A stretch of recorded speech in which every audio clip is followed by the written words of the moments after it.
Hello guys, in this video I am going to show you how to select the units of measurement on the Google Earth application, which is used to display distances and altitudes. But first I just want to mention, don't forget to subscribe to my channel, because at 10,000 subscribers I am going to show you my whole YouTube revenue statistics and growth strategy, how to make money online. So let's jump into it. First of all, open the application on your phone. Then you should tap on the settings icon that you can find in the upper left corner of the screen.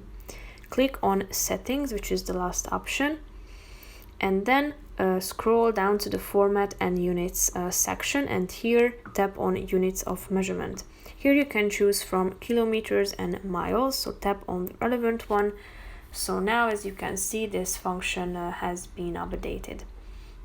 You can also select the latitude and longitude format, such as degrees, minutes, seconds, degrees, decimal, and decimal. So tap on the relevant one, and then both of these functions have been updated on the application. So that's pretty much it for this video. I hope you found it helpful. If you did, consider subscribing, and see you in the next video. Bye bye.